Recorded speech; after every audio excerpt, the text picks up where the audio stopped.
Le Figaro fête ses 200 ans. Du 14 au 16 janvier, Le Figaro retracera 2 siècles d'histoire à travers une exposition exceptionnelle sous la nef du Grand Palais. Archives, images inédites, débats et émissions spéciales. Le Figaro, 200 ans de liberté. Un événement unique, gratuit et ouvert à tous. Programmes et réservations sur lefigaro.fr. L'éditorial du Figaro. Refus d'obtempérer, haine du flic et mépris de la France par Vincent Trémollet de Villers. La fonction première de l'impôt, c'est d'assurer la sécurité de celui qui le paye. Pendant que nos députés s'enivrent de prélèvements, de taxes, de ponctions, la France est vulnérable dans ses rues, ses villes et ses villages. Elle s'endeuille chaque semaine sous les coups de la violence ordinaire.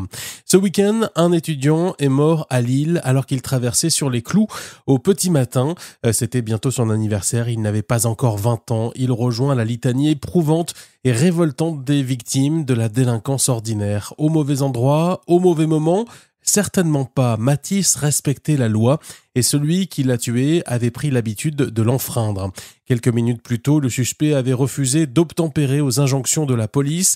Tragique apologue où les forces de l'ordre font ce qu'elles peuvent pour protéger les braves gens, mais se font déborder par l'impunité arrogante d'individus et de bandes de plus en plus hostiles. Le refus d'obtempérer, on en a relevé près de 25 000 en 2024. Ce n'est pas un acte circonstanciel, mais l'expression brutale et parfois criminelle d'un séparatisme assumé. Il repose sur la haine du flic et le mépris de la France. Il s'appuie sur une folle logique judiciaire où la récidive devient l'usage et la prison l'exception. À chaque fois, c'est à l'heure de l'irréparable que l'on mesure la folie de ce laxisme. La France a tué mon mari, avait lancé Madame Comines, l'épouse d'un gendarme fauché par un multirécidiviste. Ce cri, beaucoup de parents, d'enfants, de frères et de sœurs peuvent malheureusement le reprendre. Le courage et le professionnalisme des policiers ne sont pas en cause.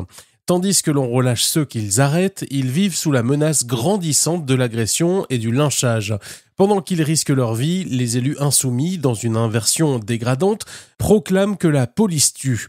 La police protège, la police souffre, mais elle tient. Sous la vague d'une délinquance décomplexée, d'une immigration incontrôlée, d'une extrême gauche déchaînée, elle porte la charge herculéenne de maintenir l'autorité d'un État désarmé, d'une société déconstruite. Sans la police, la France plongerait dans le chaos, mais c'est une folie de lui faire porter seul un pays qui vacille. Le Figaro fête ses 200 ans. Du 14 au 16 janvier, Le Figaro retracera 2 siècles d'histoire à travers une exposition exceptionnelle sous la nef du Grand Palais. Archives, images inédites, débats et émissions spéciales. Le Figaro, 200 ans de liberté. Un événement unique, gratuit et ouvert à tous. Programmes et réservations sur lefigaro.fr.